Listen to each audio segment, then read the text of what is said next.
तो hello friends, welcome back to my channel. और friend, आज के वीडियो सीरीज के अंदर हम डिस्कस करने वाले हैं बेसिक कंप्यूटर इंजीनियरिंग के अंदर काफी इंपॉर्टेंट टॉपिक को, जिसका नाम है फाइल सिस्टम। और साथ ही साथ आज के वीडियो सीरीज के अंदर हम लोग फाइल एक्सेस मेथड को भी डिस्कस करेंगे। दो टॉपिक काफी इंपॉर्टेंट, काफी पॉपुलर है, डायरेक्टली एग्जामिनेशन में पूछे जाते हैं। और इससे प्रीवियस लेक्चर में हम लोगों ने बहुत सारे टॉपिक्स को कवर अप किया हुआ है। अगर आपने उन वीडियोस को नहीं देखा तो जरूर देख लीजिएगा। प्लेलिस्ट का लिंक आपको नीचे डिस्क्रिप्शन बॉक्स में मिल जाएगा, आप वहां से उसे चेकआउट कर सकते हैं। तो आइए स्टार्ट करते हैं फ्रेंड इसको। सबसे पहला, फाइल सिस्टम क्या होता है? तो इसमें सबसे पहला पॉइंट कह रहा है a file can be free form, यानी जो फाइल होता है वो क्या हो सकता है? फ्री फॉर्म में हो सकता है। इंडेक्स और a structure collection of related bytes having to mean only to one who created it, or in other word an entry in a directory in a file, यानी जो भी आपका डायरेक्टरी होता है फाइल के अंदर, उससे रिलेटेड ये आपका फाइल सिस्टम होता है। और अगला पॉइंट कह रहा है कि द फाइल में have attribute like name, creator and data types and permissions, यानी जो आपके फाइल होते हैं उनके पास अलग अलग एट्रीब्यूट होता है। फाइल का नेम होगा, फाइल का क्रिएटर होगा, फाइल का डेटा होगा, फाइल का टाइप होगा, परमिशन होगा। ये सारी चीजें फाइल सिस्टम के अंदर कंसिस्ट करती हैं। अब फाइल सिस्टम के अंदर ये एक सब टॉपिक आता है जो कि आपका है फाइल स्ट्रक्चर, यानी फाइल का स्ट्रक्चर बेसिकली कैसा होना चाहिए।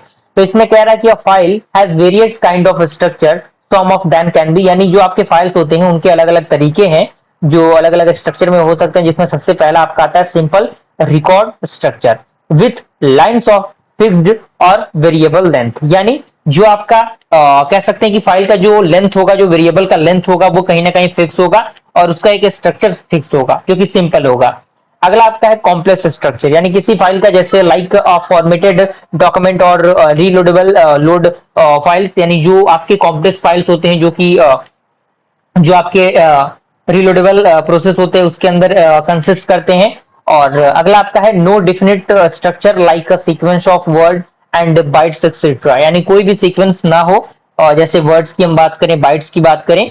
और साथ ही साथ आपका आता है एट्रीब्यूट ऑफ अ फाइल।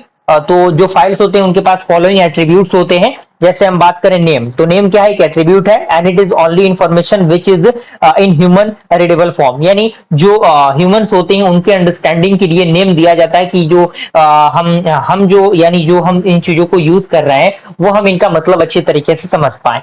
अगला आपका जो एट्रीब्यूट होता है वो आइडेंटिफायर होता है। तो इसमें कह रहा है the file is identified by a unique tag that means number with in the file system, यानी जो भी फाइल होगा उसका एक यूनिक एड्रेस होगा, यूनिक एक नंबर होगा जिसके मदद से हम उसको आइडेंटिफाई कर पाए। ओके। अगला आपका आता है टाइप। तो it is needed for a systems that support different type of file, यानी फाइल किस प्रकार का है उससे रिलेटेड आपका टाइप होता है। उसके बाद आपका एट्रीब्यूट आता है लोकेशन, यानी pointer to file location on device, यानी लोकेशन कहने का मतलब क्या कि वो डिवाइस के अंदर किस जगह पे स्टोर है उसको फाइंड आउट करने के लिए ये एट्रीब्यूट का यूज किया जाता है। अगला आपका आता है साइज, यानी current size of a file, यानी फाइल का साइज क्या है, कितने मेगाबाइट का फाइल है, कितने केबी का फाइल है, इस तरीके की चीजें इसके अंदर आती हैं। तो ये भी एक बहुत ही इंपॉर्टेंट एट्रीब्यूट है। उसके बाद आपका आता है प्रोटेक्शन। तो this controls and assigns the power of reading, writing and executing, यानी ये क्या होता है? इसके पास पावर होता है किसी भी मतलब कह सकते हैं कि जो प्रोग्राम्स होते हैं उनको रीड करने का, राइट करने का और एग्जीक्यूट करने का।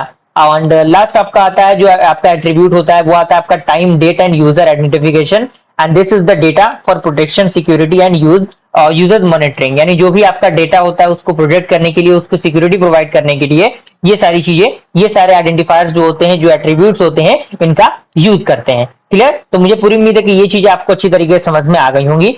अगला आपका आता है फाइल एक्सेस मेथड। तो इसमें पहला पॉइंट कह रहा है the way that files are accessed and read into the memory is determined by access method, यानी जो तरीका होता है फाइल को एक्सेस करने का वो रीड करता है मेमोरी को और डिटरमाइन करता है एक्सेस मेथड के द्वारा। And usually a single access method is supported by a system, will there are operating system that supported multiple access method, यानी अलग अलग जो ऑपरेटिंग सिस्टम्स होते हैं वो अलग अलग कह सकते हैं कि फाइल एक्सेस मेथड का यूज करते हैं। और ये दो तरीके के होते हैं फाइल एक्सेस मेथड। पहला आपका होता है सीक्वेंशियल एक्सेस, दूसरा होता है आपका डायरेक्ट एक्सेस। तो सीक्वेंशियल एक्सेस क्या होता है? तो इसमें जो डेटा होता है, data is accessed one record right after another in an order, यानी जो डाटा होगा वो एक्सेस होगा फ्रॉम द राइट साइड और उसके बाद जो होगा वो ऑर्डर फॉलो करेगा। अगला पॉइंट कह रहा है कि read the command causes a pointer to be moved ahead by one, and third point कह रहा है कि write the command allocated space for the record and move the pointer to the new end of file. And last point कह रहा है कि such a method is reasonable for a tab. And अगला आपका आता है डायरेक्ट एक्सेस मेथड। तो इसमें पहला पॉइंट कह रहा है कि this method is useful for disk, यानी जो भी डिस्क होता है उसके लिए ये जो मेथड है वो बहुत ज्यादा इंपॉर्टेंट होता है।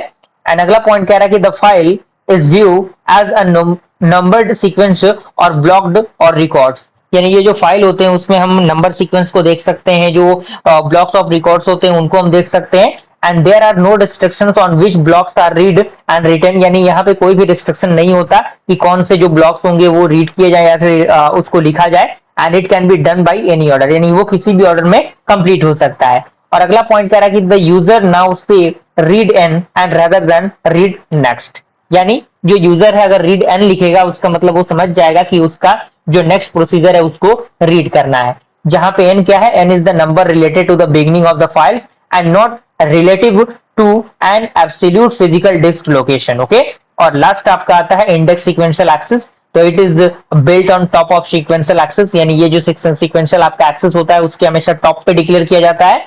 And it uses an index to control the pointer will accessing file. तो इस तरीके से हमने क्या किया आज की वीडियो सीरीज के अंदर, फाइल एक्सेस मेथड और फाइल सिस्टम को अच्छी तरीके से डिस्कस कर लिया।